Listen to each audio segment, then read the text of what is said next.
საქართველოში რთველი 2016 სამზადისი იწყება. თელავში საკოორდინაციო შტაბი უკვე გაიხსნა. ღვინის სააგენტოში აცხადებენ, რომ ყურძნის მოსავალ წელს 100-მდე კომპანია ჩაიბარებს. სახელმწიფო სუბსიდია კი სხვადასხვა სახეობის ყურძენზე 20-დან 45 თეთრამდე იქნება.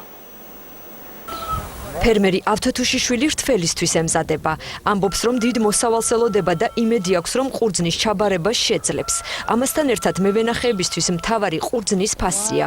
ღვინის ეროვნულ სააგენტოში განმარტავენ, რომ ფას მოთხოვნა მოწოდების პრინციპით ბაზარი ადგენს და ამ საკითხში სახელმწიფო ვერ ჩაერევა. ყურძენი როგორც ხედავთ მოვიდა, მაგრამ გვალვა წინააღმდეგობა გაგვიწეა, რომ უფრო მარცვალი დამსხვილდეს, უფრო შემოვიდეს. ყოველ მევენახის ნატურა ის არის, რომ რაც მაღალი ფასი იქნება და ჩვენ ეს ნაწვალები დაგვიფასდება, ჩვენც დაგვიხარდება. ღვინის კომპანიების ყურძნის ჩაბარებისთვის მზად არიან.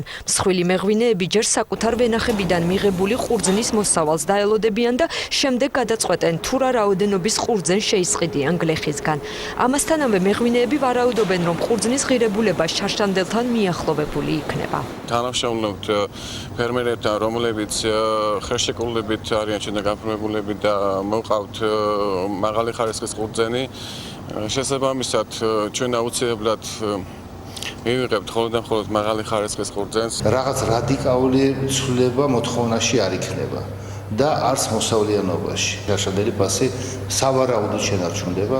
თელავში რთველი 2016-ის საკოორდინაციო შტაბი უკვე გახსნილია. საკოორდინაციო შტაბში დარეგისტრირებულ ღვინის კომპანიებში ჩაბარებულ ყურძენზე მევენახეები სახელმწიფო სუბსიდიას მიიღებენ.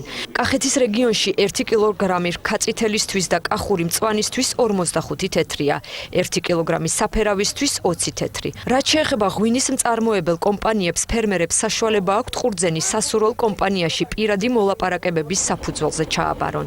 სამინისტროში ამბობენ, რომ წელს ყურძენს 100-მდე ღვინის კომპანია ჩაიბარებს. არ არის არანაირი საფუძველი, რომ რაღაც ვინერიულოთ, თუმცა თავისთავად ცხადია, რთველი მნიშვნელოვანი პროცესი არის. 100 მილიონ ლარზე მეტი თანხა შემოდის კახეთში ამ დროს და ასეთ ნერვიულობა არის ხოლმე, მაგრამ საპრობლემო არ იქნება, ყურძენს ჩაიბარებენ ღვინის კომპანიები. რთველი 2016-ის საკოორდინაციო შტაბი თელავში სასტუმრო ალაზნის ველშია განთავსებული, რომელიც სახელმწიფო უწყებებს მეწარმეებსა და მევენახეებს შორის კომუნიკაციის მიზნით 24 საათიან რეჟიმში მუშაობს.